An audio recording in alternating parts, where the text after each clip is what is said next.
Hi guys, it's Elisa and I'm back today with another breakup advice video. This one is actually requested by somebody that I'm friends with, and he noticed that I've been, helping people with certain behavioral issues, and so he came to me and asked me for advice. And he knows that I am a double major in media arts and cognitive therapy and a possible minor in neuroscience, so he knows that I know a lot about brains and breakups and how humans work when it comes to relationships. So that's why I make these videos, because I love making videos because I'm a film major, but I also love helping people because I'm a cognitive therapy double major. So it's like there's no better way to reach out to people than by making these videos, and I hope that they start to get passed around to people who need it even more. Today's topic is very specific. Normally my topics are they're very vague and general, and they can reach a lot of people who just got out of a relationship, but this topic is really specific, so it's not going to get passed around too much. It's not probably going to get that many views, but it is going to help the people who are looking for this video.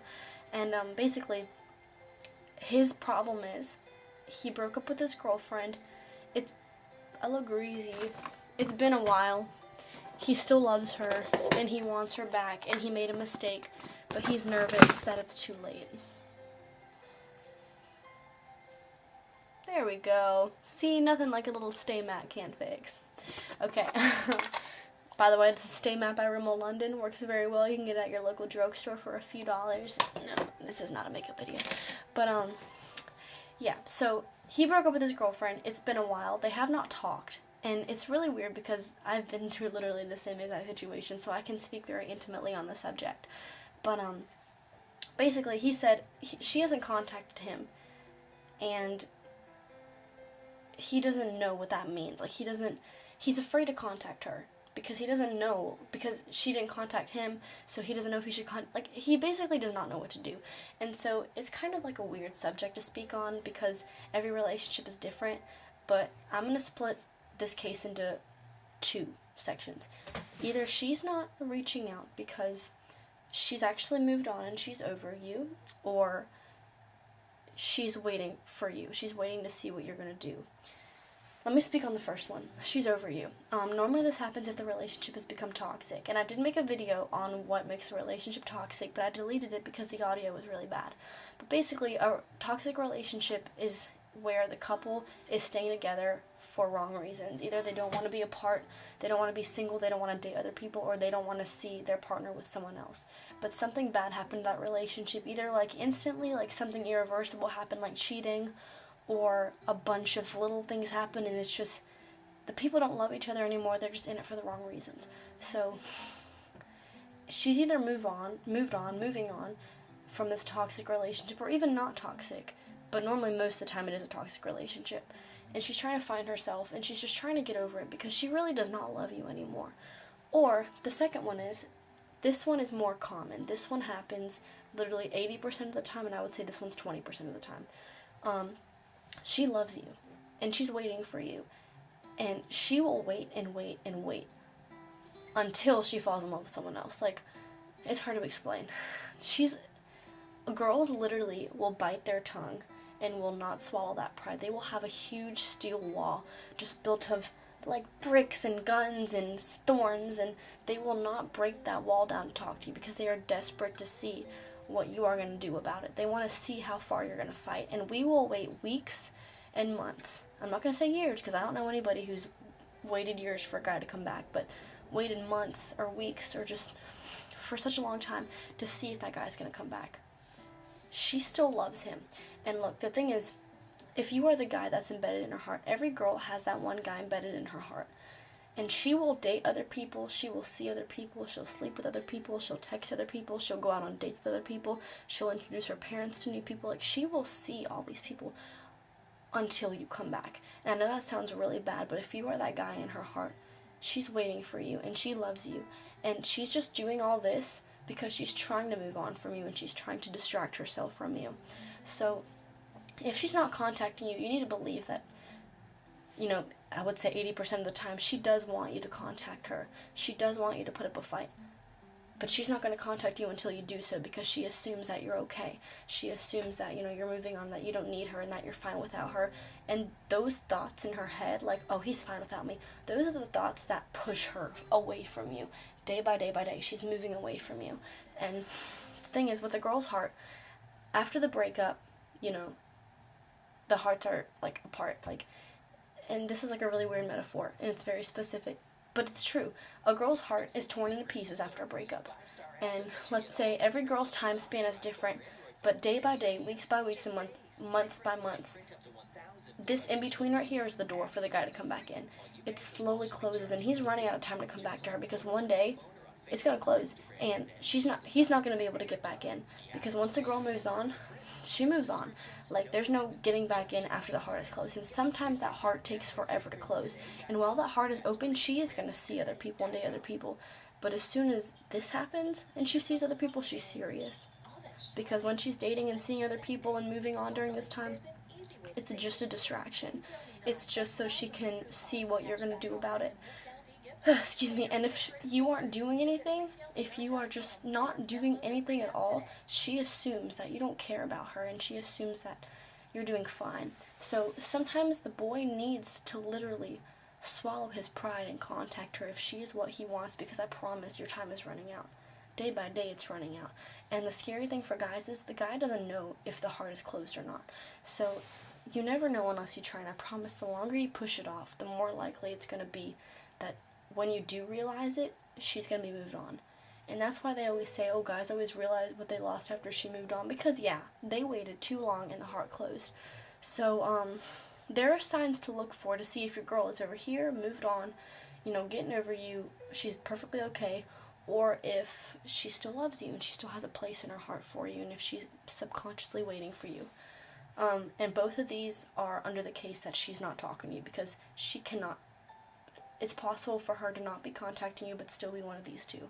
So this one is, if you contact her and she clearly doesn't reach out, but your number is blocked, or she blocked you off of social media, or she doesn't do anything to where you can see her. Like, she hides herself from you in all cases, like through y'all's friends, through social media, through your families. Like, she makes sure that she cannot be seen by you. This side is, like judging off of what I've done and what my friends have done. If she still loves you and wants you back, but she's not contacting you, you can tell if she's on this side either by if she posts pictures where y'all used to go, or if she changes her profile picture to maybe like you when you're cropped out, or like to a picture that you took of her, or if she never deleted you off social media but maybe you deleted her. If she posts pictures online where you can kind of tell, like, the caption or the location or something is geared to catch your attention. If she asks your friends about you, if she talks to her friends about you and her friends go back to you, or if maybe her friends put her on their Snapchat stories, or your friends put her on their Snapchat stories, which kind of violates bro code.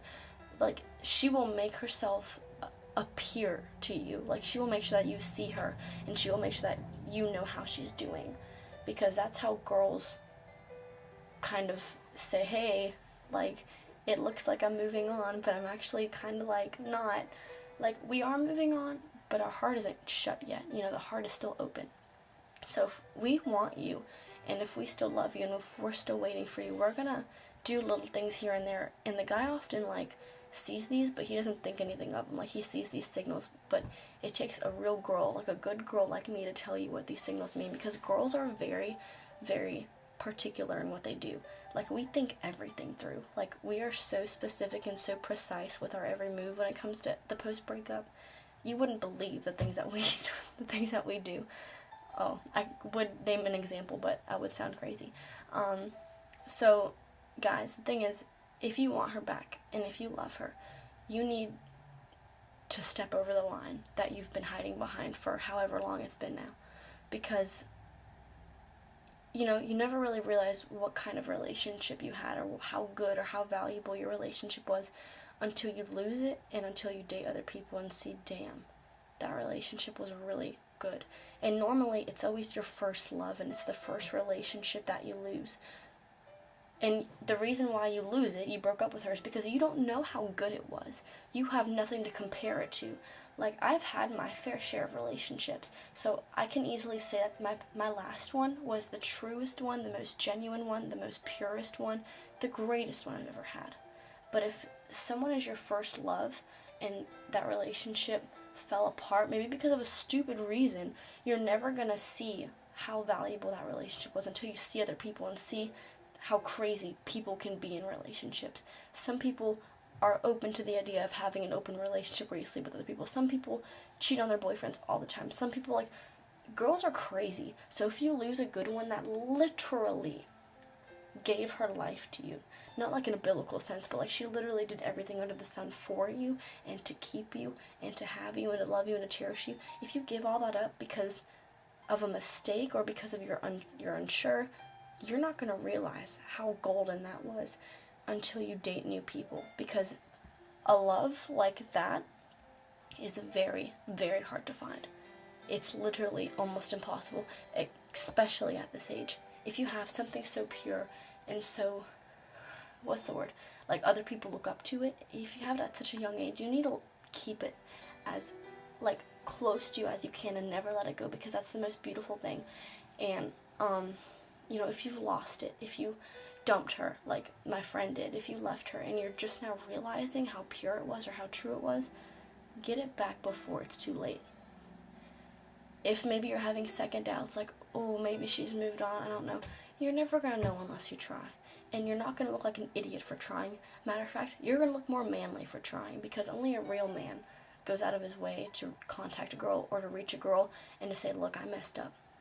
I messed up. Maybe I broke up with you in a childish way, in an abrupt way. Maybe I did something stupid.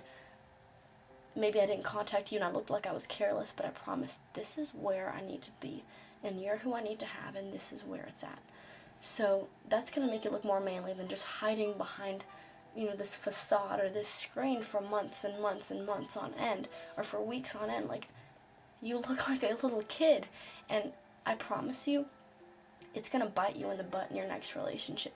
If, let's say, you don't get this girl back, or you keep pushing it off and you date new people, your new relationship is going to fall apart because you're still hiding from your old one. I promise. It's always going to affect it. What goes around comes around.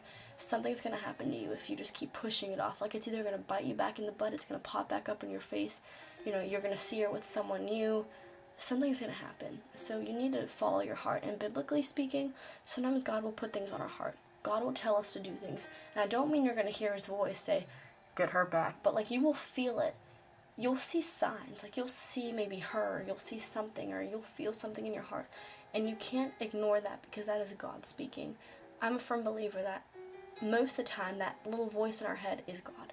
God tells me to do things all the time. Like, sometimes I think, maybe I should pray. Like, I feel like praying right now. And I've made a really good habit of every time I feel that, like, oh, I should pray right now, I turn off the radio, I stop whatever I'm doing, and I pray, because that's God telling me I need to. So if you feel like he's telling you something, or that you need to do something, or that, you know, he's asking you to do something that you're scared of, that's how you know it's him, because I promise you, the little voice in your head is not going to tell you to do something that you're scared of. That's something that God does, because God wants to test your limits. He wants to test your strengths.